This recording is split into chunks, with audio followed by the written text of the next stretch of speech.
Hello everyone, welcome to maths up to infinity.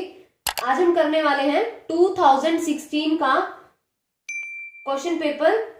ये math का वो पोर्शन है जो साइंस के साथ आता है, तो वही डिस्कस करेंगे।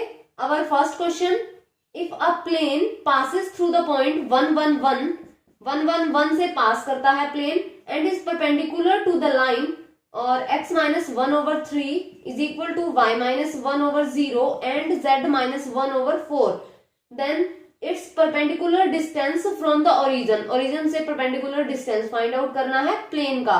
तो हम प्लेन की इक्वेशन फाइंड आउट कर लेंगे। प्लेन की इक्वेशन क्या होती है? r vector minus a vector dot n vector is equal to 0। ये हमारे पास नॉर्मल वेक्टर होता है और जो प्लेन है वो इसके परपेंडिकुलर है और इसके डायरेक्शन रेशियोज क्या है हमारे पास? 3, 0 एंड 4। तो यहाँ r vector dot n vector हो जाएगा minus a vector. a vector वो होता है जिसमें से प्लेन पास करता है एंड यहाँ n वेक्टर हो जाएगा। r vector dot n vector is equal to a vector dot n vector. यहां वैल्यूज रख देंगे। r vector x i plus y j plus z k होता है, तो ये क्या बन जाएगा हमारे पास? X i plus y j plus z k and यहां डॉट और n वेक्टर ये हो जाएगा हमारे पास 3i plus 4k and is equal to a vector pass करता है जहां i plus j plus k and dot n vector, तो 3i प्लस 4k। यहां से प्लेन की इक्वेशन फाइंड आउट कर लेंगे। ये हो जाएगा 3x plus 4z is equal to यहां 3 प्लस 4 और ये बनेगा 3x plus 4z and minus 7 is equal to 0। ये हमारे पास प्लेन की इक्वेशन आ जाएगी और इस इक्वेशन का डिस्टेंस फाइंड आउट करना है ओरिजिन से। तो डिस्टेंस हम जैसे सिंपली पॉइंट पुट करके फाइंड आउट करते हैं, तो क्या बन जाएगा? ये हो जाएगा हमारे पास ओरिजिन से करना है 3 एंड यहाँ 0 प्लस 4 ये भी 0 माइनस 7 ओवर जो ये कोफिशिएंट्स हैं उनका स्क्वायर 3 स्क्वायर प्लस 4 स्क्वायर और ये बन जाएगा माइनस ऑफ 7 मोड है यहाँ एंड ये होगा 9 प्लस 16 तो 7/5 आ जाएगा। ये डिस्टेंस हो जाएगा एंड यहां से ऑप्शन सी करेक्ट हो जाएगा। Next question is, if 2 plus iota is a root of the equation x³ minus 5x² plus 9x minus 5 is equal to 0। Other roots हमें फाइंड आउट करने हैं। एक बात याद रखनी है, if sum of the coefficients of all terms 0 हो जाता है तो 1 उसका एक रूट बन जाता है। तो यहां देख लेते हैं, इसका कोफिशिएंट 1 यहां माइनस 5 प्लस 9 माइनस 5, तो ये हो जाएगा 10 माइनस 10 0 हो गया। तो इसका मतलब 1 इसका रूट श्योर होगा, तो यहां एक रूट तो 1 बन जाएगा, एक रूट 1 होगा। अब हम ऑप्शंस में देखते हैं, 1 ऑप्शन बी में भी नहीं है एंड ऑप्शन सी में भी नहीं है, तो बी ऑप्शन गलत एंड सी ऑप्शन गलत। उसके बाद 0 अगर इसका रूट होगा तो 0 सेटिस्फाई तो करेगा ही, 0 इसे सेटिस्फाई नहीं कर रहा, तो ऑप्शन डी भी यहाँ गलत हो जाएगा क्योंकि 0 दिया है। तो यहाँ एक ही ऑप्शन रह गया हमारे पास, ऑप्शन ए करेक्ट होगा। तो इस तरह से करना है। कर तो हम दूसरी तरह से भी सकते हैं क्योंकि हमें एक रूट दिया है 2 प्लस आइटा, डिवाइड करेंगे देन क्वाड्रेटिक बनेगी, उसे फिर हम सॉल्व करें। इस तरह से भी कर सकते हैं लेकिन वो लेंथी हो जाएगा, टाइम ज्यादा लगेगा। तो नेक्स्ट क्वेश्चन है हमारे पास, tan a is equal to 1/2 and tan b is equal to 1/3। a plus b हमें फाइंड आउट करना है, तो tan a प्लस b कर देते हैं यहाँ। ये क्या हो जाएगा? tan का formula tan a plus tan b over 1 minus tan a and tan b। तो यहां 1/2 प्लस 1/3 हो जाएगा, 1 माइनस 1/2 एंड यहां 1/3 हो जाएगा। तो ये क्या बन जाएगा हमारे पास? तो यहां ये 5/6 हो जाएगा एंड 1 माइनस 1/6 एंड 5/6 ओवर 5/6, तो ये 1 हो जाएगा। हमें a प्लस b की वैल्यू चाहिए थी, तो यहाँ a प्लस b हो जाएगा हमारे पास tan इनवर्स 1। तो ये पाई बाय 4 हो जाएगा। a plus B is equal to pi by 4। तो यहां ऑप्शन बी करेक्ट हो जाएगा। Next question is if u is equal to x power 1/4 plus y power 1/4 over x power 1/6 plus y power 1/6, ये हमें दिया है। And x curl u over curl x plus y curl u over curl y is equal to k u है। And हमें k की value find out करनी है। यहां हम एलर्स थ्योरम यूज कर लेंगे। क्या होती है theorem? If u be a homogeneous function of order n, अगर हमारे पास n ऑर्डर का कोई होमोजीनियस फंक्शन हो तो x curl u over curl x plus y curl u over curl y, ये n u हो जाता है। और ये n की वैल्यू किस तरह से हम फाइंड आउट करेंगे? जो u है उसे हम लिख लेंगे x power n function of y over x। तो ये n यहां लिखा जाता है, एलर्स थ्योरम है। यहां हम वैल्यू फाइंड आउट कर लेते हैं। u को लिखते हैं x 1/4 1 plus y over x, और यहाँ 1/4 हो जाएगा। एंड यहाँ x power 1/6 and 1 plus y over x, और यहाँ 1/6 हो जाएगा। तो इसे किस तरह लिखेंगे? u is equal to x power 1/4 minus 1/6, and ये पूरा का पूरा function of y over x में लिखा गया। u इज इक्वल टू ये बनेगा x पावर 1/12, यहाँ ये 6 है, 1/12 हो जाएगा and function y over x में। तो यहां हमारे पास n की क्या वैल्यू आ गई? ऑर्डर होता है n, तो n की क्या वैल्यू आई? 1/12। तो यहां लिखेंगे क्या? ये पूरा का पूरा जो फंक्शन है, हमें स्टेटमेंट में k दिया है n की जगह, तो ये x curl u over curl x plus y curl u over curl y is equal to 1/12 u हो जाएगा। तो k की वैल्यू 1/12 हो जाएगी। एंड यहां से ऑप्शन डी करेक्ट हो जाएगा। Next question is the maximum number of points of intersection of 8 circles. 8 circles हैं और हमें maximum number of points of intersection find out करना है। अगर सर्कल दे रखे हों तो 8C2 ये होता है, 2 से मल्टीप्लाई हो जाती है। ये maximum number of point of intersection होते हैं। इस पे एक अलग से भी वीडियो बना रखी है, आप वहां से चेक कर सकते हैं, पूरी डिटेल मिलेगी आपको वहां। तो यहाँ हम इसे सॉल्व कर देंगे।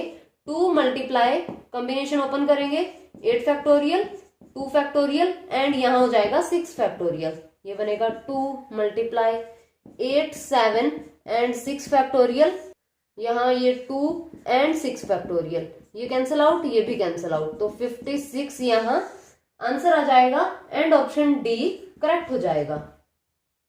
एंड नेक्स्ट क्वेश्चन है हमारे पास, which of the following statement is incorrect. अब इनकरेक्ट बताना है। Every group of prime order is cyclic, ये ट्रू है, प्राइम ऑर्डर का हर एक ग्रुप साइक्लिक होता है। Next, every group is isomorphic to a permutation group, yes ये भी ट्रू है। And every field is Euclidean domain, ये भी ट्रू है। रिंग थ्योरी के एमसीक्यू में काफी अच्छे से बताया भी है कि हर एक फील्ड यूक्लिडियन डोमेन होता है। एंड ऑप्शन डी में दिया है unique factorization domain is a principal ideal domain, ये गलत है। पीआईडी यूएफडी होता है, लेकिन यूएफडी पीआईडी हो जरूरी नहीं है। तो ऑप्शन डी यहां इनकरेक्ट हो जाएगा। नेक्स्ट क्वेश्चन है हमारे पास, for the Euler function 5 find out करना है। तो एलर फंक्शन किस तरह से सॉल्व करते हैं? सबसे पहले ये 4 है, इसे प्राइम फैक्टराइज कर लो, तो ये 2 पावर 2 हो जाएगा। तो यहां तो लिखना होता है 2 पावर 2, जितने भी प्राइम फैक्टर्स बनेंगे तो उसे 1 माइनस में लिखना होता है, 1 माइनस 1/2। जैसे यहां अगर हमारे पास ऐसा हो कि 2 मल्टीप्लाई 3, तो क्या हो जाएगा यहाँ 2 multiply 3 and 1 minus 1/2 and 1 minus 1/3, जितने भी हों ये प्राइम नंबर्स इस तरह 1 माइनस में लिख देते हैं। तो ये क्या बन जाएगा 4 एंड यहाँ 1/2, तो यहाँ कैंसिल आउट होकर के ये 2 आ जाएगा। Next question, which of the following is not true. तो यहाँ फर्स्ट ऑप्शन है हमारे पास, Newton Raphson method has quadratic convergence, true है, Newton Raphson method quadratic convergence होता है। And the order of the convergence of Newton-Raphson method is 2. yes, उसका order of convergence 2 होता है. And next है the convergence of bisection method is linear. ये भी true है, bisection method का जो convergence है वो linear है. And bisection method has fastest rate of convergence. No, ये गलत हो जाएगा. फास्टेस्ट रेट ऑफ कन्वर्जेंस नहीं होता. बाइसेक्शन मेथड का जो रेट ऑफ कन्वर्जेंस होता है, ऑर्डर ऑफ कन्वर्जेंस, वो 1 होता है एंड रैप्सन मेथड का 2 होता है. तो ये फास्टेस्ट रेट ऑफ कन्वर्जेंस रखता है, ये नहीं रखता. तो ऑप्शन डी यहाँ टिक हो जाएगा. नोट करेक्ट बताना था तो ऑप्शन डी यहाँ टिक होगा. नेक्स्ट क्वेश्चन है हमारे पास. A bag contains 5 black balls and 4 white balls and 3 red balls. If a ball is selected random wise, the probability that it is black or red ball. तो total balls कितनी हो जाएंगी हमारे पास 12 and red या फिर black. जो हमें draw करनी है वो बॉल रेड हो या फिर ब्लैक हो. तो ब्लैक होने के कितने चांसेस हैं 5. तो या तो 5/12 होगा या फिर और है ना, एंड होता तो मल्टीप्लाई हो जाता, लेकिन और है ब्लैक और रेड तो यहाँ 3/12 ये हो जाएगा. तो ये हो जाएगा हमारे पास 8/12 एंड 2/3. तो ऑप्शन डी करेक्ट हो जाएगा. Next question is the dual problem of maximize. ये हमें ऑब्जेक्टिव फंक्शन दिया है 5x1 + 6x2 एंड कंस्ट्रेंट्स क्या दी हैं x1 + 2x2 = 5 and minus of x1 + 5x2 > 3 and x1 unrestricted है, x2 > 0 है. तो अगर कंस्ट्रेंट्स इक्वालिटी में गिवन हो तो एक जो वेरिएबल होता है वो अनरिस्ट्रिक्टेड ही होता है. तो अगर हमारी प्रॉब्लम में एक वेरिएबल अनरिस्ट्रिक्टेड है तो जब हम उसे ड्यूअल में लिखेंगे तो वहां भी एक वेरिएबल अनरिस्ट्रिक्टेड ही रहेगा. तो ड्यूअल में लिखते किस तरह से हैं, जो ये हमारे पास होते हैं कंस्ट्रेंट्स के <= या <= वाले कॉन्स्टेंट्स, इसे यहाँ ऑब्जेक्टिव फंक्शन में लिखा जाता है. जो मैक्सिमाइज की प्रॉब्लम है वो मिनिमाइज में चेंज हो जाती है. तो यहाँ मिनिमम हो जाएगा. हो सकता है ऑप्शन यहीं से ही पता चल जाए, तो सब में मिनिमाइज है, आगे देखना ही पड़ेगा. और यहाँ ऑब्जेक्टिव फंक्शन में ये दोनों कांस्टेंट चले जाएंगे, लेकिन ये <= में दे रखा है, इसे पहले <= में लिखना पड़ेगा. तो ये कंस्टेंट किस में चेंज हो जाएगी, नेगेटिव से मल्टीप्लाई कर देते हैं. x1 - 5x2 <= 3 -3. तो यहाँ क्या बन जाएगा हमारे पास 5, चेंज कर देते हैं x1 x2 को y1 y2 में, 5y1 - 3y2. तो यहां ये बनेगा ऑब्जेक्टिव फंक्शन. उसके बाद जो ये ऑब्जेक्टिव फंक्शन में 5 और 6 हैं वो यहां आ जाते हैं. हो सकता है अब ऑप्शन क्लियर हो जाए. तो ऑप्शन डी, सिर्फ ऑप्शन डी, हमने y1 y2 यूज किया है, वहां y4 y3 यूज है. तो ऑप्शन डी में ही ये दे रखा है, ऑप्शन डी यहाँ करेक्ट हो जाएगा. नेक्स्ट जो कंस्ट्रेंट बनेंगी इसे इस तरह से लिखना होता है. x1 यहाँ 1 है, यहाँ 2, तो ये 1 यहाँ लिख दो, ये 2. और ये तो हमने ऐसे चेंज कर ली थी, y1 - 5, यहाँ y1 हो जाएगा, ये प्लस है, यहाँ y1, ये y2 एंड ये भी y2 <= में चेंज हो जाता है. और यहाँ इक्वालिटी है तो यहाँ भी इक्वालिटी हो जाएगी एंड यहाँ ये <= चेंज हो जाएगा. और एक वेरिएबल अनरिस्ट्रिक्टेड रहेगा और इक्वालिटी के अंदर जो ऑब्जेक्टिव वाले होते हैं वो लिखने होते हैं. यहाँ 5 हो जाएगा एंड ये 6 है तो यहाँ 6 हो जाएगा. इस तरह से ये ड्यूअल प्रॉब्लम में चेंज हो जाएगा. तो ऑप्शन डी करेक्ट बनेगा. Next question is if 3 forces acting at a point are in equilibrium, then each is proportional to the sine of the angle between the other two. तो ये तो statement ही है, lemme theorem की statement है, option C correct होगा. And next question है हमारे पास, 2 particles A and B are dropped from the height 5 metre. ये 5 मीटर से ड्रॉप किया जाता है और ये 20 metre. The ratio of time taken by A to that taken by B to reach the ground. Ratio find out करनी है time की। तो अगर फ्रीली ड्रॉप किए जाते हैं तो क्या फॉर्मूला है हमारे पास, h is equal to 1/2 G T square. यहाँ ये t टाइम है, तो ये h हाइट, जब हम यहाँ वैल्यू पुट करेंगे तो ये हो जाएगा 5 इज इक्वल टू हाफ जी। ये t1 टाइम लेता है तो यहाँ t1 लिख देते हैं। एंड इसके लिए क्या बनेगा, 20 इज इक्वल टू हाफ जी। ये t2 टाइम लेता है तो यहाँ t2 स्क्वायर कर देते हैं। ये हमने अज्यूम कर लिया है और हमें रेशो फाइंड आउट करनी है टाइम की। तो फाइंड क्या करना है, t1 रेशो t2, डिवाइड कर देते हैं इन दोनों को। क्या बनेगा, 5/20 is equal to 1/2 G t1 square over 1/2 G t2 square. तो ये कैंसल आउट हो जाएंगे। ये यहां हो गया हमारे पास t1 square over t2 square is equal to 1/4। And यहां से हम रूट कर देंगे, t1 ओवर t2 हो जाएगा, t1 over t2 is equal to 1/2। तो रेशो क्या बन जाएगी, 1:2। ऑप्शन डी यहां करेक्ट हो जाएगा।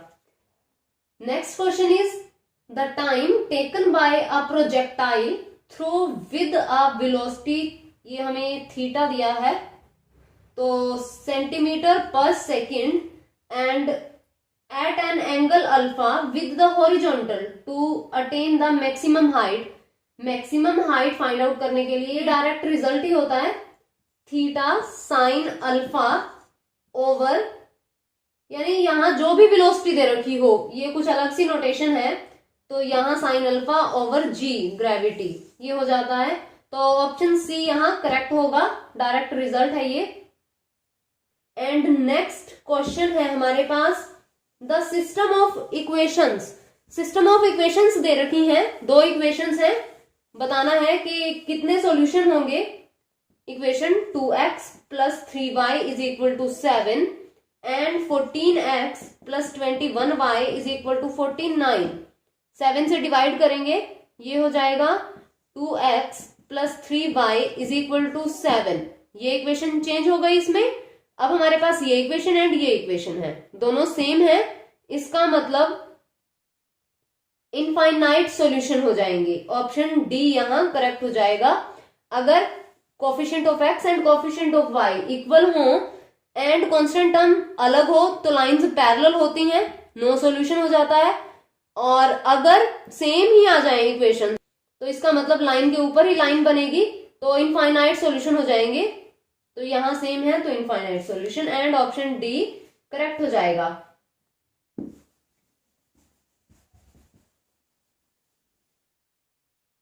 Next question, if A is singular matrix then adjoint A, adjoint A बताना है, सिंगुलर होगी, नॉन सिंगुलर जीरो मैट्रिक है, सिमेट्रिक मैट्रिक्स होगी। तो अगर A सिंगुलर है तो एडजॉइंट A भी सिंगुलर मैट्रिक्स होगी।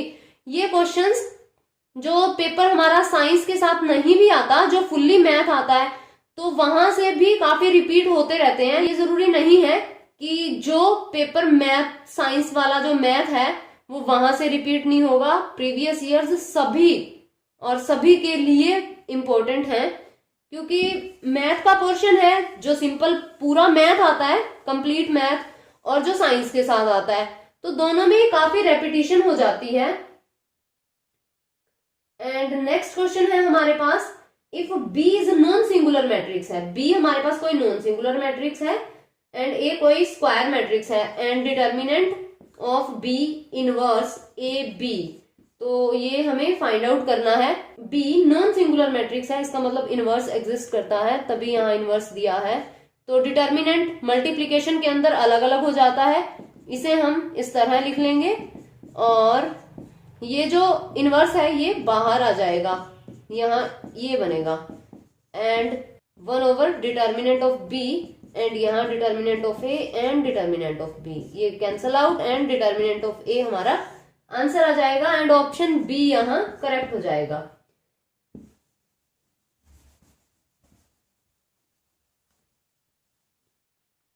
Next question is, if every minor of order R of a matrix A is 0, कोई मैट्रिक्स है हमारे पास, उसका आर ऑर्डर का हर एक माइनर 0 हो जाता है। कोई भी एन क्रॉस एन की अगर हम मैट्रिक्स लेते हैं, आर ऑर्डर का माइनर अगर 0 होता है तो रैंक बताना है। रैंक ऑफ ए क्या होगा? रैंक वो होता है जो मैक्सिमम ऑर्डर का जो माइनर होता है वो नॉन जीरो होना चाहिए। आर ऑर्डर का अगर 0 हो जाता है तो आर रैंक नहीं हो सकता, रैंक आर से छोटा होगा, उससे छोटा माइनर लेना पड़ेगा एंड देन चेक करना पड़ेगा कि वो 0 है या नॉन जीरो। इस तरह से रैंक चेक करते हैं। तो रैंक यहां बनेगा less than R, option B correct हो जाएगा। एंड नेक्स्ट है हमारे पास, which one of the following statement is false? Any square matrix A and its transpose have same eigen values. तो चेक कर लेते हैं। वैसे ये ट्रू है, ए की जो आइगन वैल्यूज होती हैं, लैम्डा लिख देते हैं, ए ट्रांसपोज की भी वही आइगन वैल्यूज होती हैं। ए इनवर्स के लिए चेंज हो जाती हैं, 1/लैम्डा हो जाता है जो आइगन वैल्यूज होती हैं, लेकिन ए डैश के लिए वही आइगन वैल्यूज रहती हैं जो ए की हों। एंड नेक्स्ट है, eigen value of an idempotent matrix are इधर 0 और 1। तो आइडेम्पोटेंट मैट्रिक्स होती कौन सी है? जो ए स्क्वायर इज इक्वल टू ए, ये प्रॉपर्टी को होल्ड करे, वो आइडेम्पोटेंट मैट्रिक्स होती है और इसकी आइगन वैल्यूज 0 और 1 होती हैं। ट्रू है ये भी, ए भी ट्रू, बी भी true and C the product of the eigen values of matrix A is equal to its determinant. C भी ट्रू है, जो आइगन वैल्यूज की प्रोडक्ट होती है वो डिटर्मिनेंट के इक्वल होती है and sum of eigen values trace के इक्वल होता है। जैसे कोई भी हमारे पास मैट्रिक्स दे रखी हो, ट्रेस मतलब जो ये डायगोनल एलिमेंट्स होते हैं इनका सम, इनको ऐड करते हैं उसे ट्रेस बोलते हैं।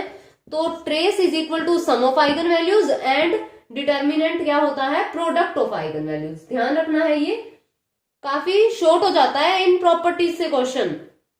एंड ऑप्शन डी, सी भी ट्रू हुआ एंड डी ऑप्शन है, if lambda is eigen value of matrix A then 1/लैम्डा eigen value of adjoint A. नहीं, 1/लैम्डा ए इनवर्स की आइगन वैल्यू बनेगी, एडजॉइंट ऑफ ए की नहीं बनेगी। ऑप्शन डी फॉल्स होगा एंड ऑप्शन डी यहां टिक हो जाएगा।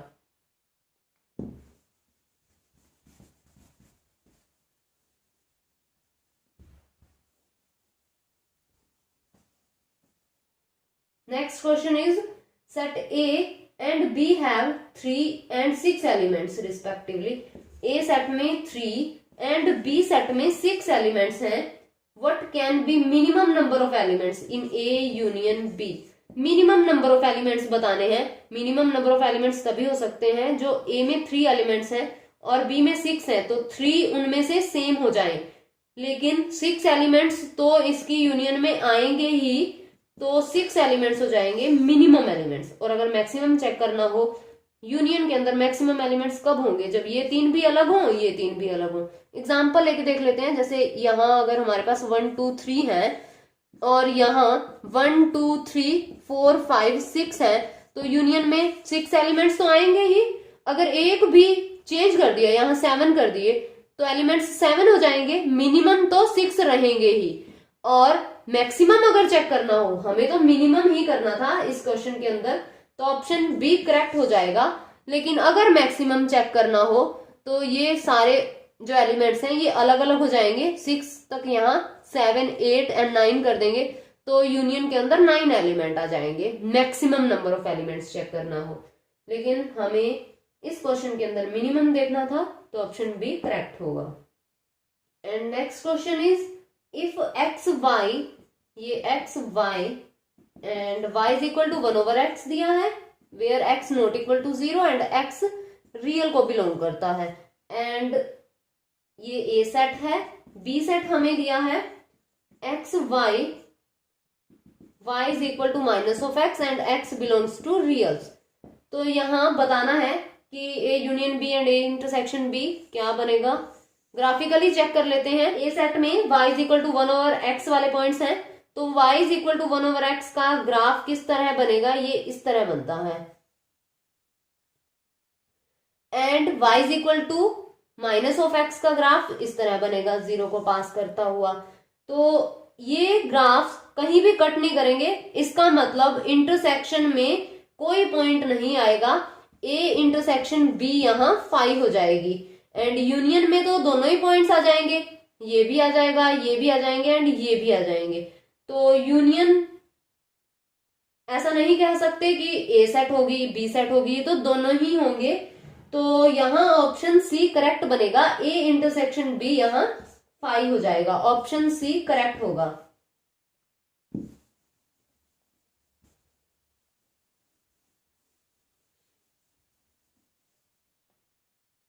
Next question is if A B C are in AP, A B C हमें एपी में गिवन है 7 power A, 7 power B and 7 power C. ये चेक करना है जीपी है, एचपी है या फिर एपी है, नन ऑफ दिस।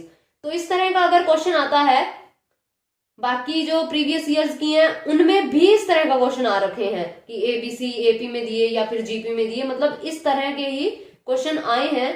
तो अच्छे से प्रैक्टिस कीजिएगा इस तरह के क्वेश्चंस की। इन्हें इजी कैसे रहता है टैकल करना, एबीसी अगर एपी में है तो एक एपी जनरल एपी इजी वो एक फिक्स कर लो, जैसे 1 2 3 ये एपी होगी, तो ये हमारे पास ए की वैल्यू हो गई, ये बी की हो गई एंड ये सी की हो गई। तो ये किसमें चेंज हो जाएगा, 7 पावर 1, ये 7 पावर 2 एंड 7 पावर 3। अब हम चेक कर लेते हैं कि ये एपी है, जीपी है या एचपी है। जब हम डिवाइड करेंगे तो ये 7 आ जाएगा, इसे भी डिवाइड करेंगे 7 आ जाएगा, रेशियो सेम आ रही है, इसका मतलब ये जीपी हो जाएगी। तो इस तरह से करना इजी रहता है।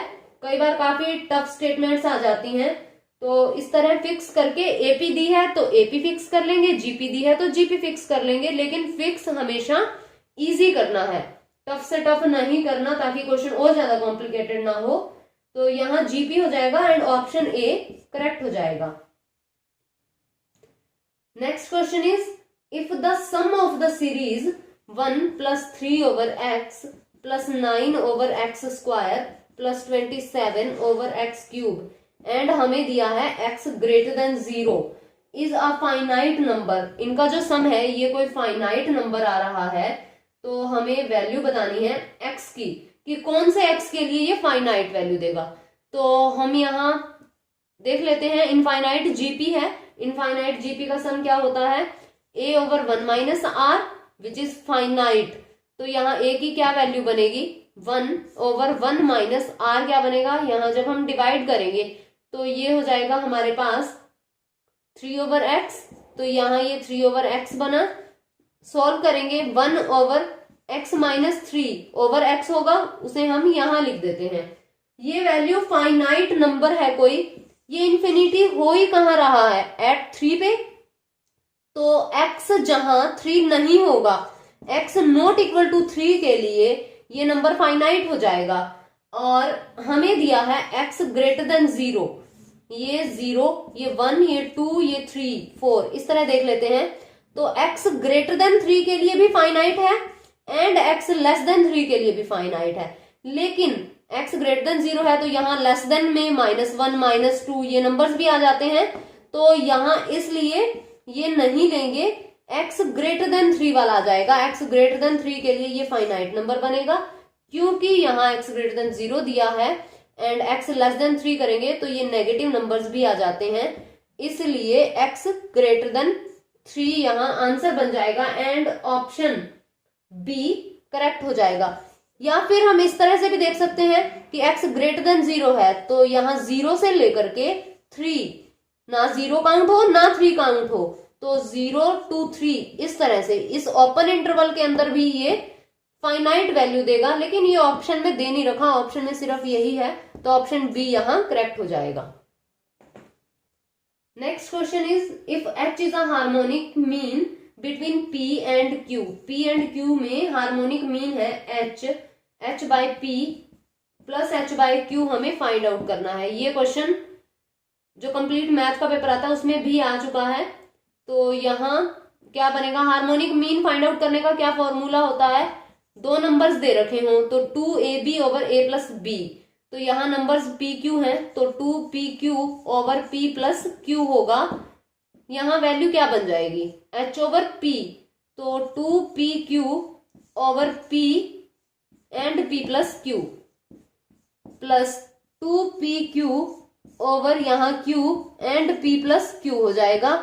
ये कैंसल आउट, यहाँ ये भी cancel out, p plus q यहाँ एलसीएम आ जाएगा तो क्या बनेगा 2q प्लस 2p, 2 बाहर ले लेते हैं कॉमन, p प्लस q हो जाएगा ये एंड कैंसल आउट और 2 हमारे पास यहाँ आंसर आ जाएगा, ऑप्शन सी करेक्ट हो जाएगा। Next question is the supremum of the set 3n plus 2 over 2n plus 1 and n यहाँ हमें दिया है नेचुरल नंबर्स को बिलोंग करता हुआ, n is a natural number. तो यहाँ सुप्रीमम फाइंड आउट करना है, इसके लिए वैल्यूज पुट करके देख लेते हैं, पता चल जाएगा कि जो सीक्वेंस बनेगी वो इंक्रीज करेगी या डिक्रीज करेगी, यानी या तो इनफीमम देगी या फिर सुप्रीमम देगी। तो यहाँ n को जब हम 1 रखेंगे, नेचुरल नंबर्स हैं 1 रखेंगे तो क्या बनेगा 3 1 प्लस 2 ओवर 2 1 प्लस 1, तो ये हो जाएगा हमारे पास 5 ओवर 3, तो 5 ओवर 3 से बनेगा 1.66 ऐसा कुछ and n is equal to 2 करेंगे तो क्या बनेगा 3, यहाँ 2 हो जाएगा प्लस 2 ओवर यहाँ ये 2 एंड 2 प्लस 1, तो ये हो जाएगा 8 ओवर 5 एंड ये हो जाएगा 1.60 एंड n 3 भी पुट करके देख लेते हैं, n इज इक्वल टू 3 बनेगा, यहाँ ये 3 प्लस 2 ओवर 2 यहाँ 3 प्लस 1, तो 9 प्लस 2 ये 11 ओवर 7 हो जाएगा, तो ये हो जाएगा हमारे पास 1.5। 5 आगे चेक करने की जरूरत नहीं है, ये डिक्रीजिंग ऑर्डर है, तो हमें तो सुप्रीमम फाइंड आउट करना था, तो सबसे बड़ा जो है वो 5 ओवर 3 हो जाएगा एंड ऑप्शन बी करेक्ट हो जाएगा। इस तरह से चेक कर लो, अगर कोई सेट सुप्रीमम या इनफीमम फाइंड आउट करना हो, इजी है।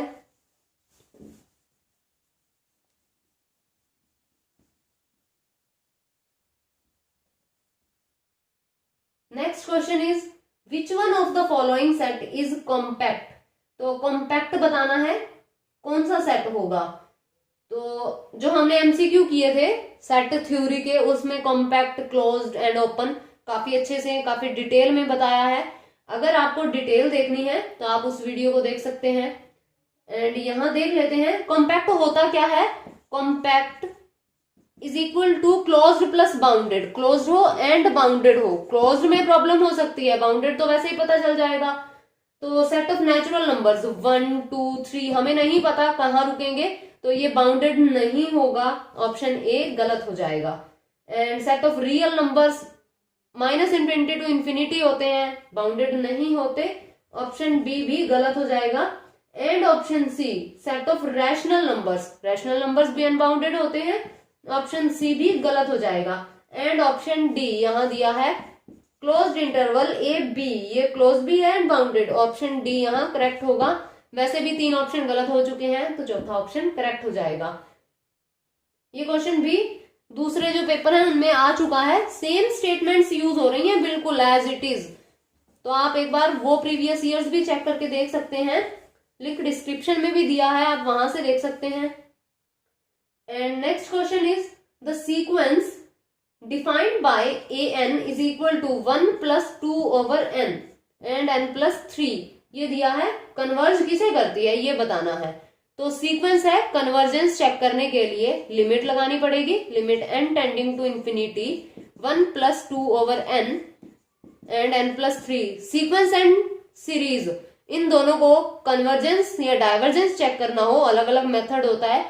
सीरीज में कन्वर्जेंस चेक करने के लिए टेस्ट दिए होते हैं, डीएलम्बर्ट्स रेशो टेस्ट या फिर रूट टेस्ट, ये टेस्ट दिए होते हैं, लेकिन जो सीक्वेंस है उसे limit n tending to infinity से इस तरह से चेक करते हैं। इसमें भी थ्योरम्स हैं, Cauchy first theorem and second theorem.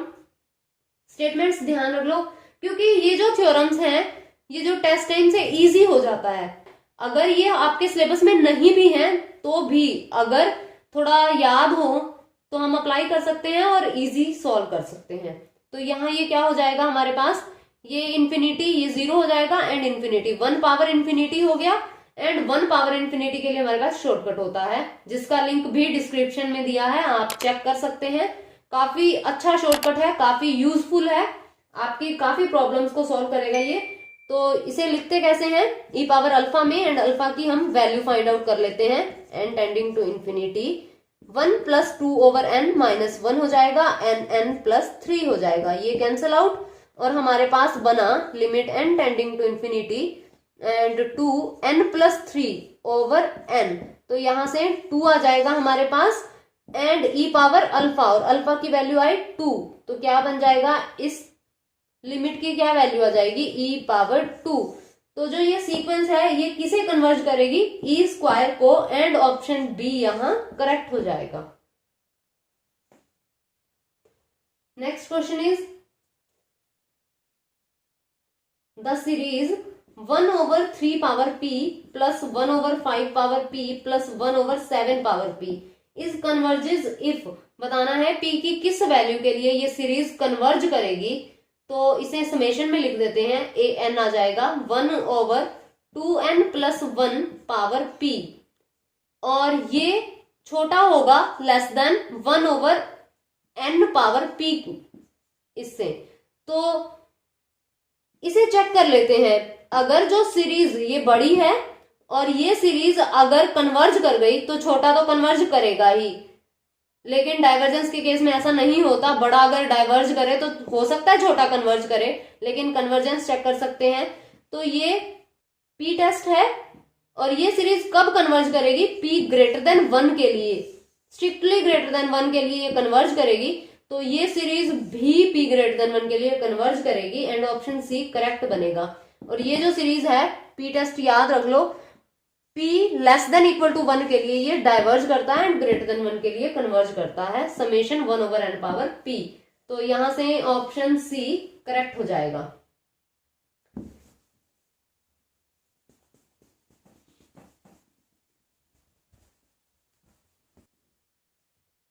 Next question is in the expansion of 1 + x power 5 the sum of the coefficients of the term, sum of coefficient find out करना है, सबसे इजी मेथड होता है sum of coefficient find out करने का।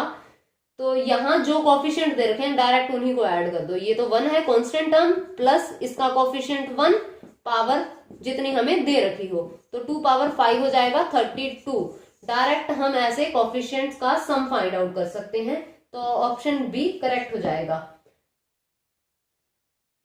Next question is the term independent of x in the expansion 2x + 1/3x power 6, term independent of x find out करनी है। इसके लिए r की वैल्यू चाहिए, हमें r की वैल्यू फाइंड आउट करने के लिए शॉर्टकट होता है, वही यूज करेंगे। अगर आपने अभी तक शॉर्टकट नहीं चेक किए हैं, नहीं देखे हैं, तो आप प्लेलिस्ट में जाकर के चेक कर सकते हैं, लिंक डिस्क्रिप्शन में है, वहां से भी चेक कर सकते हैं। बहुत यूजफुल शॉर्टकट्स हैं, काफी टाइम आपका बचाने वाले हैं, तो आप शॉर्टकट जरूर देखें। एंड इसके लिए क्या शॉर्टकट होता है, अगर हमारे पास x पावर p एंड यहाँ 1/, या कोई भी यहाँ कॉन्स्टेंट भी हो सकता है, c ले लेते हैं, एंड यहाँ है b x power q and यहाँ n हो, तो r किस तरह फाइंड आउट करते हैं, np/p + q। तो np एंड q की वैल्यू चाहिए हमें, जो कि यहां से देख लेते हैं क्या बनेगी। तो n है हमारे पास 6, p है हमारे पास 1 एंड q है हमारे पास 1, तो r हो जाएगा np, यानी ये दोनों 6 1/2, तो r की वैल्यू 3 हो जाएगी। हमें वो टर्म फाइंड आउट करनी है, तो r की वैल्यू तो 3 है, लेकिन जो टर्म बनेगी वो 4th होगी, 1 ऐड करना होता है ना, हम यहाँ tr + 1 लिखते हैं, तो t 4th टर्म होगी जो इंडिपेंडेंट ऑफ x होगी, उसकी हमें वैल्यू चाहिए। तो क्या हो जाएगा यहाँ t3 + 1, जैसे सिंपली सोल्व करते ही हैं, तो ये हो जाएगा हमारे पास 6c3 2x power 3 and 1/3x power 3, independent of x है, कैंसल आउट हो ही रहे हैं। ये होगा 6c3 2 पावर 3 एंड 1/3 पावर 3। इसे हम सिंप्लीफाई कर देंगे तो हमारे पास आंसर आ जाएगा। सिंप्लीफाई करते हैं, ये बनेगा 6 factorial over 3 factorial and 3 factorial multiply 8 over 27 हो जाएगा। और ये बन जाएगा 6, 5, 4 एंड 3 फैक्टोरियल ओवर 3, 2 एंड ये 3 फैक्टोरियल रख देते हैं 8 ओवर 27 कैंसिल आउट, ये कैंसिल आउट हो जाएगा, 6 यहाँ कैंसिल आउट हो जाएगा एंड हमारे पास ये बन जाएगा 160 ओवर 27 और यहां से ऑप्शन ए करेक्ट हो जाएगा। Next question is the function F defined by F X is equal to, ये हमें दिया है 1, ये 0, यहाँ x बिलोंग्स टू रैशनल्स, यहाँ x belongs to irrationals. Rationals and irrationals, इस तरह कंटिन्यूटी चेक करनी हो तो इन पॉइंट्स को इक्वल रखना होता है। यहाँ कांस्टेंट टर्म्स ही दी है, ये इक्वल रखेंगे तो ये पॉसिबल ही नहीं है। तो इसका मतलब ये जो हमें फंक्शन दिया है ये किसी भी पॉइंट पे कंटिन्यूअस नहीं होगा। This is discontinuous at every point. यहाँ ऑप्शन डी करेक्ट हो जाएगा। यहाँ अगर x में वैल्यूज दी होती तो x की कोई ना कोई वैल्यू तो आ ही जाती और अगर कोई वैल्यू आती तो फंक्शन उस वैल्यू के लिए कंटिन्यूअस हो जाता, लेकिन यहाँ तो ये पॉसिबल ही नहीं है, नॉट पॉसिबल, तो डिसकंटिन्यूअस हो जाएगा फॉर ऑल के लिए एंड ऑप्शन डी करेक्ट बनेगा। Next question is the function F X हमें गिवन है साइन 1 ओवर एक्स एंड यहाँ x not equal to 0 and 0 x is equal to 0। Continuity and uniform continuity check करनी है। जो function continuous नहीं होगा, uniform continuous नहीं हो सकता, तो पहले तो हम कंटिन्यूटी के बारे में देख लेते हैं। कंटिन्यूटी के लिए left hand limit and right hand limit लगाएंगे। जब हम लेफ्ट हैंड लिमिट लगाएंगे, ये हमारे पास है limit x tending to 0 sine 1 over x। Left hand limit के लिए यहाँ x चेंज हो जाएगा 0 माइनस h में, x ये 0 माइनस h एंड x अगर 0 को टेंड करेगा h भी 0 को टेंड करेगा, लिमिट h टेंडिंग टू 0 हो जाएगा एंड साइन 1 ओवर यहाँ माइनस ऑफ h हो जाएगा। तो जब हम ये 0 रखेंगे यहाँ ये इंफिनिटी हो जाएगा which is not defined and इस तरह से अगर राइट हैंड लिमिट भी चेक करेंगे तो वो भी नॉट डिफाइन हो जाएगी, ये 0 प्लस h हो जाएगा, लेकिन यहाँ तो इंफिनिटी ही बनेगा एंड साइन इंफिनिटी ये डिफाइंड नहीं हो सकता। तो ये फंक्शन कंटिन्यूअस ही नहीं है, ऑप्शन ए गलत हो जाएगा, continuous in 0 to infinity and option B uniform continuous. तो जो कंटिन्यूअस नहीं है यूनिफॉर्म कंटिन्यूअस नहीं हो सकता, ऑप्शन बी भी गलत हो जाएगा। सी नॉट यूनिफॉर्म कंटिन्यूअस, ये ट्रू होगा, not uniform continuous and option D है continuous but not uniformly continuous. तो कंटिन्यूअस तो नहीं है, यहां से ऑप्शन डी भी गलत होगा, तो सी ऑप्शन करेक्ट बनेगा इसका। Next question is the function F X is equal to mod of X plus 2 is not differentiable. बताना है कहाँ डिफरेंशिएबल नहीं है। अगर तो हम ग्राफिकली चेक करते हैं तो इसका ग्राफ ड्रॉ करेंगे, x माइनस 2 पे ये ब्रेक होगा, इस तरह से ये ग्राफ हो जाएगा। यहाँ ये -2 है तो यहाँ शार्प एज बन रही है, शार्प कॉर्नर है और ग्राफ में जहां शार्प कॉर्नर होगा वहां डिफरेंशिएबिलिटी नहीं होगी, तो x इज इक्वल टू -2 पे फंक्शन डिफरेंशिएबल नहीं होगा। या तो हम इस तरह से करें या फिर इसे पीस वाइज डिफाइन कर लें एंड x लेस देन -2 के लिए क्या बनेगा, ये नेगेटिव हो जाएगा, negative of x plus 2 and x greater than -2 के लिए ये x प्लस 2 हो जाएगा।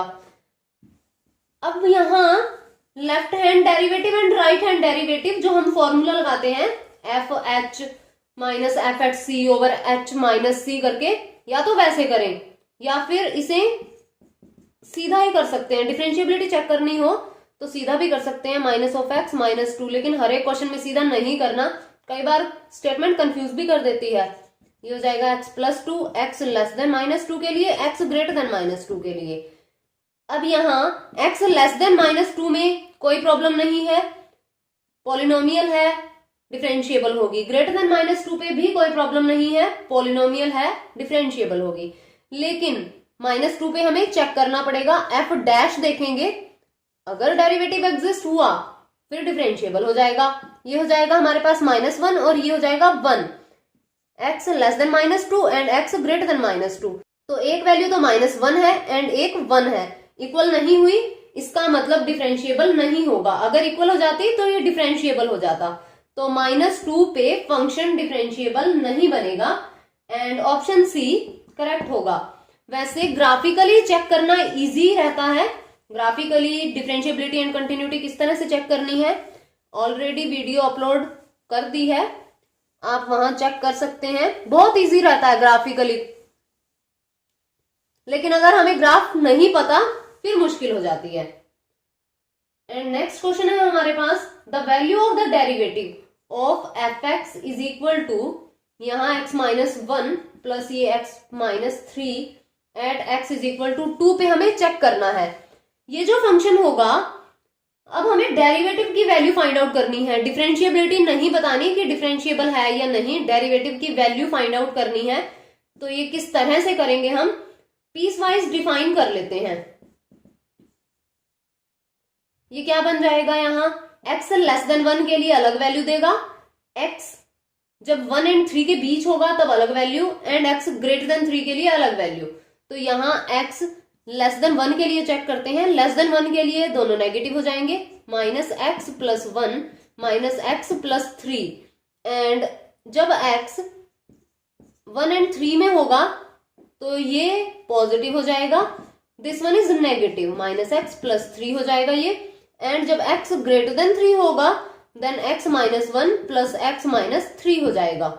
तो ये क्या बनेगा, f(x) is equal to -2x + 4 x less than 1 के लिए, यहां ये कैंसिल आउट, ये 2 1 less than equal to x less than equal to 3, और यहां हो जाएगा 2x - 4 and x greater than 3 के लिए। लेकिन हमें जो डेरिवेटिव चाहिए वो x इज इक्वल टू 2 पे चाहिए। x इज इक्वल टू 2 के लिए कौन सा फंक्शन वर्क करेगा, ये करेगा ये या फिर ये, 2 यहां आएगा, x इज इक्वल टू 2 इस इंटरवल में आ रहा है तो ये वाला फंक्शन वेरी करेगा। ये फंक्शन लेंगे और इसका हम डेरिवेटिव कर देंगे। इसका डेरिवेटिव क्या बनेगा, कांस्टेंट है, 2 आ रहा है, कांस्टेंट है तो कांस्टेंट का डेरिवेटिव क्या हो जाता है, 0। तो f' at x is equal to 2 यहां क्या बन जाएगा, 0। ये 0 वैल्यू आ जाएगी एंड यहां से ऑप्शन बी करेक्ट हो जाएगा। Next question is y is equal to tan inverse cos x minus of sin x over cos x plus sin x। हमें डेरिवेटिव फाइंड आउट करना है। इस तरह का क्वेश्चन दूसरे पेपर में भी दे रखा है, वहां यहां थोड़ा सा चेंज है लेकिन तरीका सेम ही है। तो सारे प्रीवियस ईयर्स सभी के लिए इंपॉर्टेंट हैं।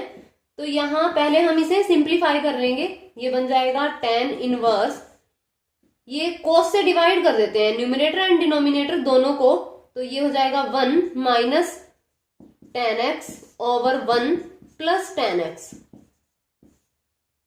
And y is equal to tan inverse, ये हमारे पास फॉर्मूला होता है tan π/4 माइनस x, ये कैंसिल आउट हो जाएगा एंड y की वैल्यू रहेगी π/4 minus x and then derivate कर देंगे, dy ओवर dx हो जाएगा -1 एंड यहां से ऑप्शन सी करेक्ट हो जाएगा। Next question is the C of Rolle's theorem for the function दिया है f(x) is equal to sin x in 0 to π, ये हमें इंटरवल दिया है एंड c की वैल्यू फाइंड आउट करनी है। रोल्स थ्योरम क्या स्टेटमेंट होती है कि फंक्शन है हमारे पास कोई तो कंटिन्यूअस होना चाहिए क्लोज इंटरवल पे एंड डिफरेंशिएबल होना चाहिए ओपन इंटरवल पे, यानी f(x) must be continuous in 0 to π and differentiable हो इन क्लोज्ड इंटरवल पे। एंड थर्ड कंडीशन होती है f एट a हमारे पास 0 है तो यहां 0 ले लेते हैं, एंड f एट π ये इक्वल हो, देन ऐसा c एग्जिस्ट करता है कि f dash c is equal to 0 हो जाए, then there exist at least one C, कम से कम एक ऐसा पॉइंट जरूर मिलेगा कि F dash C is equal to 0 हो जाए। तो यहां हम देख लेते हैं, साइन फंक्शन है तो कॉन्टिन्यूस होगा, ट्रिग्नोमेट्रिक फंक्शंस कॉन्टिन्यूस होते हैं, डिफरेंशिएबल भी होते हैं। अब हम थर्ड कंडीशन देख लेते हैं, एफ एट 0, तो ये एफ एट 0 साइन 0 0 हो जाएगा, एंड एफ एट पाई, यहां पाई करेंगे तो भी ये 0 हो जाएगा, ये दोनों इक्वल हुए। तो ऐसा सी एग्जिस्ट करेगा, F dash C is equal to 0 हो जाएगा। तो इसका डेरिवेटिव करेंगे, ये कोस एक्स हो जाएगा, देन कोस ऑफ सी, क्योंकि सी चाहिए, कोस सी इज इक्वल टू 0, और सी के किस वैल्यू के लिए ये 0 होगा वो वैल्यू इस इंटरवल के अंदर भी आएगी। तो सी यहां पाई बाय 2 हो जाएगा, पाई बाय 2 के लिए ये कोस सी 0 हो जाएगा, एंड इस इंटरवल में भी वो लाई करनी चाहिए। तो बी ऑप्शन करेक्ट बनेगा, pi by 2। Next question is the function F X is equal to X over 1 plus X minus of log 1 plus X and X greater than 0 है। बताना है इंक्रीजिंग है डिक्रीजिंग है। तो इंक्रीजिंग एंड डिक्रीजिंग चेक करने के लिए derivative करना पड़ता है। डेरिवेटिव करते हैं इसका, एफ डैश एक्स क्या बन जाएगा, इसका करेंगे 1 प्लस एक्स, यहां स्क्वायर हो जाएगा, ये 1 plus X and 1 minus x, and यहां ये 1 हो जाएगा, माइनस 1 ओवर 1 प्लस एक्स हो जाएगा। इसे ओपन करेंगे, ये बनेगा 1 plus X minus X over 1 plus X, ये square minus 1 over 1 plus X, ये कैंसिल आउट हो जाएगा। एंड देन एलसीएम ले लेते हैं हम इस पूरे का, 1 प्लस एक्स ये स्क्वायर हो जाएगा, यहां 1 है, 1 माइनस, एंड यहां 1 माइनस एक्स हो जाएगा, 1 कैंसिल आउट, तो ये हो जाएगा हमारे पास minus of X over 1 plus X square. And x हमें क्या दिया है, ग्रेटर देन 0 दिया है, x ग्रेटर देन 0 है, ये तो पॉजिटिव ही रहेगी, जो डिनोमिनेटर में वैल्यू है वो तो पॉजिटिव रहेगी, स्क्वायर टर्म है, एंड x ग्रेटर देन 0 है, तो इसका मतलब ये जो f डैश x होगा वो लेस देन 0 हो जाएगा, ये लेस देन 0 होगा, इसका मतलब ये फंक्शन डिक्रीजिंग हो जाएगा, ग्रेटर देन 0 के लिए इंक्रीजिंग एंड लेस देन 0 के लिए डिक्रीजिंग। डेरिवेटिव लेस देन और ग्रेटर देन से पता चल जाएगा ये, तो यहां ऑप्शन बी करेक्ट हो जाएगा, decreasing. Next question is the maximum value of sine x and cos x, इसकी मैक्सिमम वैल्यू फाइंड आउट करनी है। तो इसे पहले ठीक से लिख देते हैं, क्योंकि यहाँ साइन 2x का फॉर्मूला बन सकता है, ये भी रिपीट हुआ क्वेश्चन है। तो यहां हम 2 से मल्टीप्लाई एंड 2 से डिवाइड कर देते हैं, ये हो जाएगा 1 ओवर 2, एंड यहाँ 2 sine x and cos x हो जाएगा, तो क्या बनेगा 1 ओवर 2, यहाँ साइन 2x हो जाएगा, एंड साइन पे डिपेंड करेगी ये मैक्सिमम और मिनिमम वैल्यू।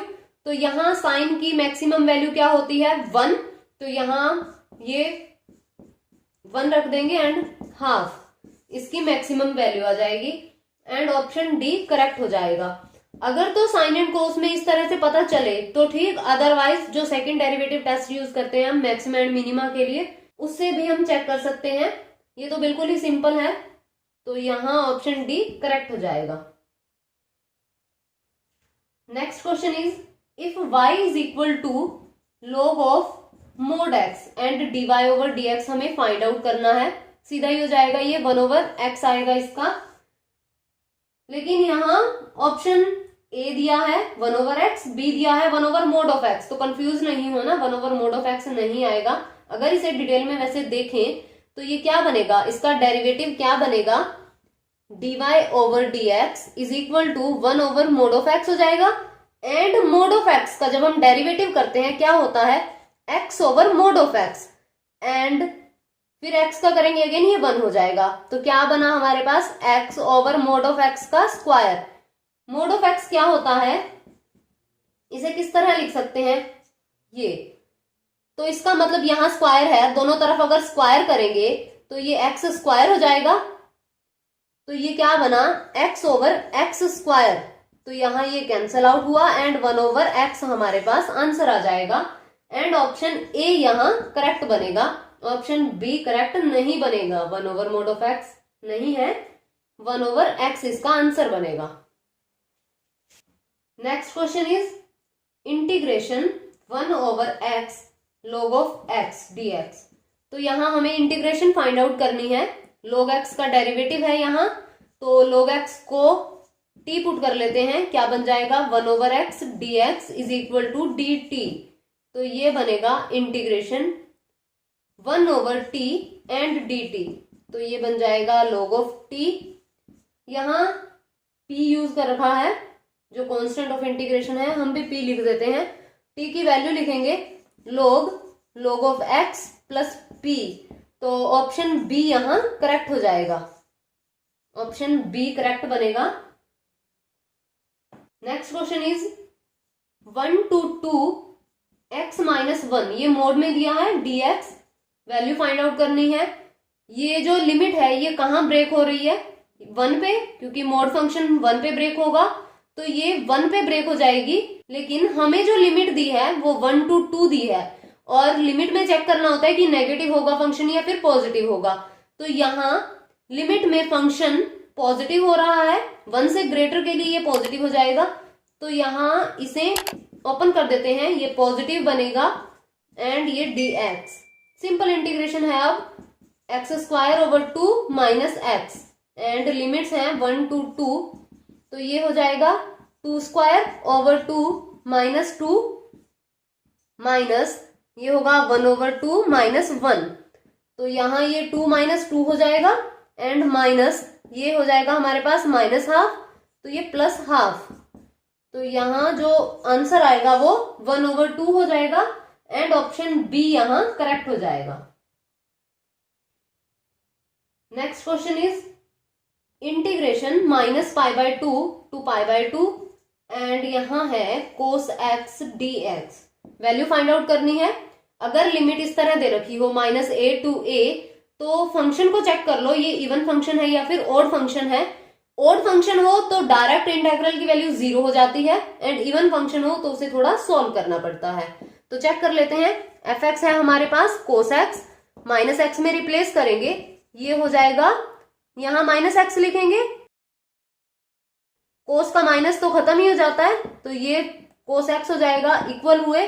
तो फंक्शन इवन फंक्शन है, अगर फंक्शन इवन फंक्शन हो तो 2 आगे लिखा जाता है, लिमिट्स चेंज हो जाती हैं, 0 टू पाई बाय 2 में चेंज हो जाएंगी, एंड यहाँ कोस एक्स dx हो जाएगा।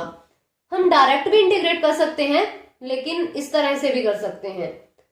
तो ये बन जाएगा 2 कोस एक्स की इंटीग्रेशन साइन एक्स, एंड यहाँ 0 टू पाई बाय 2 हो जाएगा। तो ये बनेगा 2 यहाँ sine pi by 2 minus sine 0 0 हो जाएगा, एंड 2 हमारे पास यहाँ आंसर आ जाएगा, एंड ऑप्शन सी करेक्ट बनेगा। Next question is integration 0 to 4 and integration 0 to 5 dx dy, double integration है, सॉल्व करना है। ये यहाँ dx लिखा है, तो फर्स्ट इंटीग्रल जो दिया है वो with respect to x integrate होगा and then y।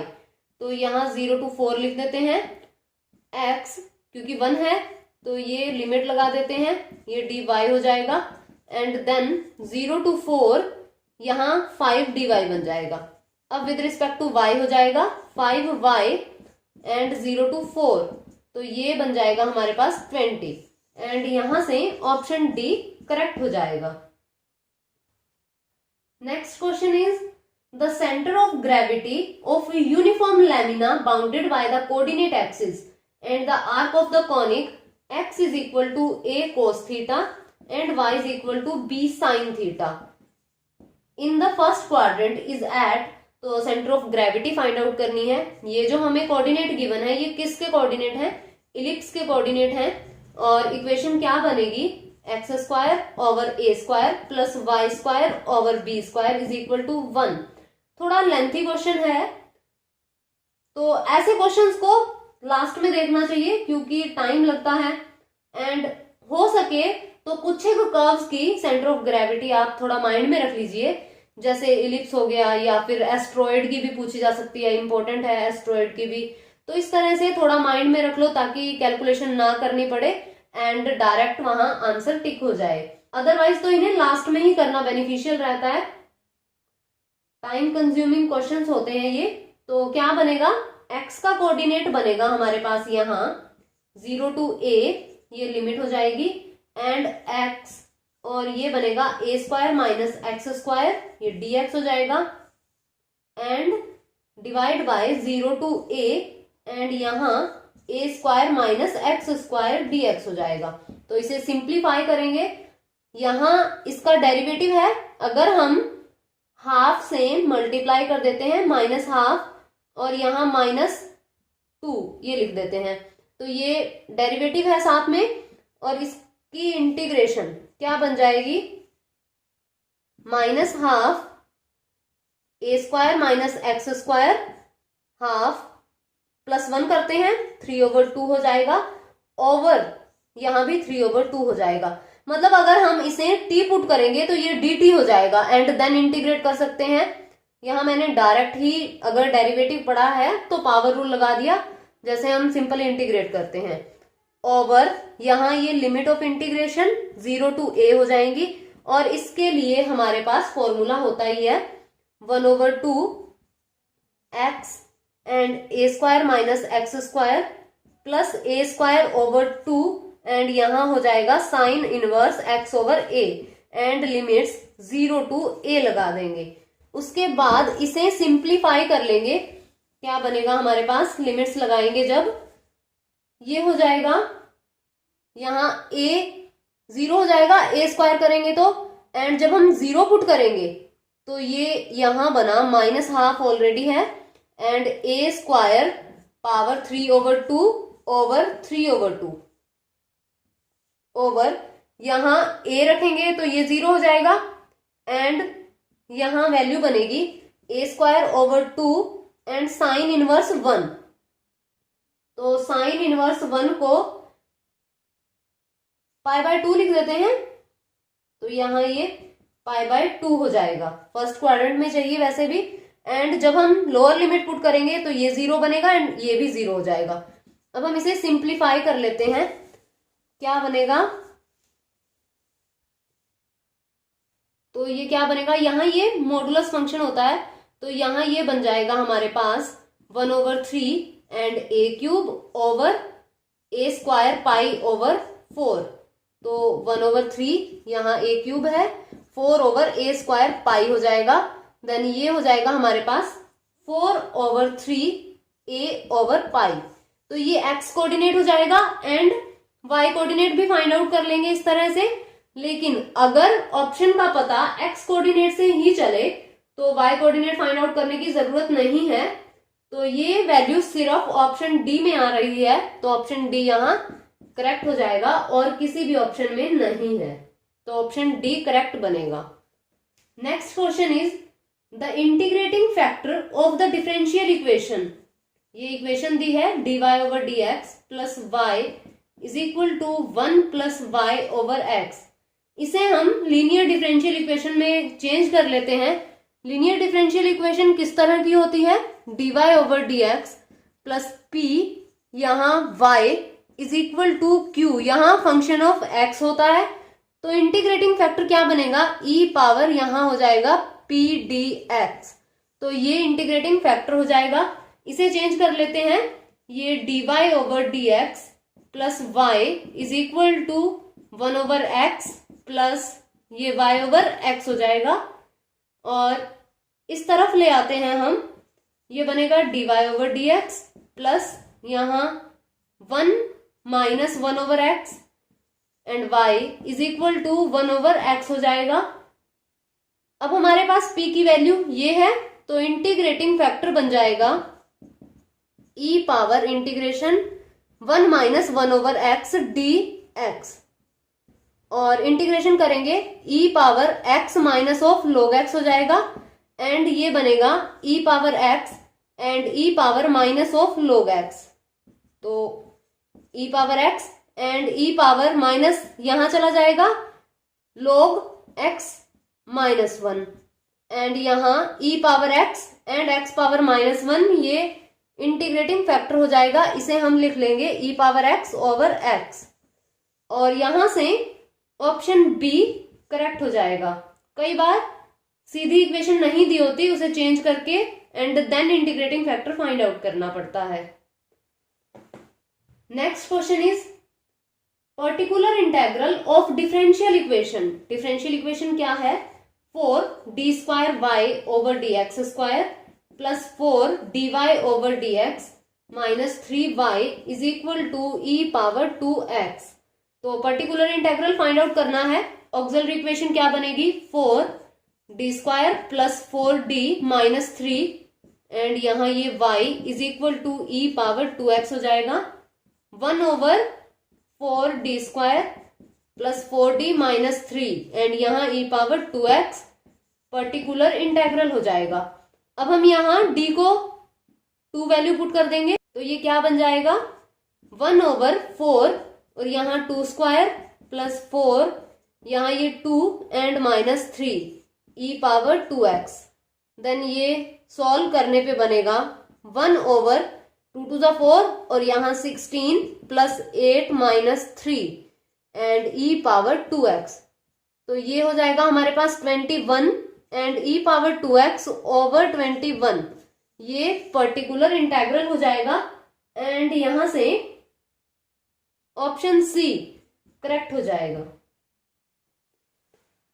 Next question is if u, v and w are such that u vector plus v vector plus w vector is equal to 0 दिया है and mod of u vector is equal to 3। यहां लिखा है mod of b vector, वहां b की जगह v आना था, तो मोड ऑफ v वेक्टर से ही सॉल्व करेंगे हम।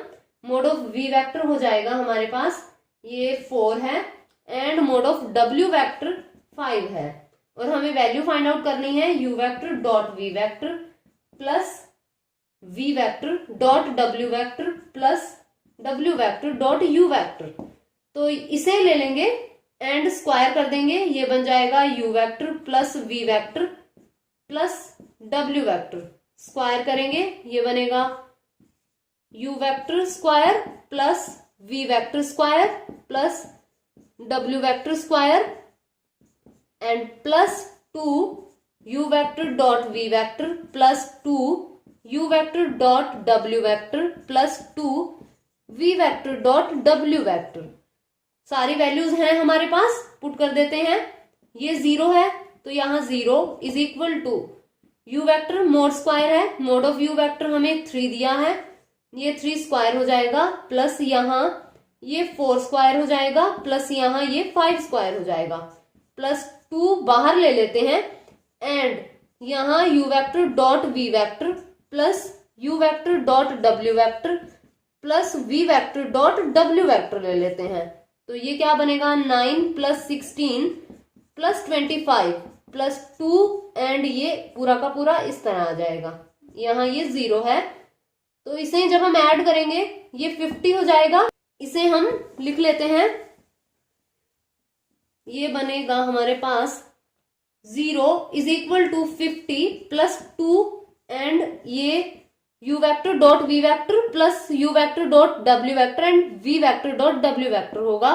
इसी की हमें वैल्यू फाइंड आउट करनी है, तो 50 को इस तरफ ले आते हैं, माइनस ऑफ 50 और डिवाइड में 2 चला जाएगा तो ये वैल्यू आ जाएगी। यहां कैंसिल आउट करेंगे तो ये माइनस ऑफ 25 इसकी वैल्यू बनेगी एंड यहां से ऑप्शन डी करेक्ट हो जाएगा।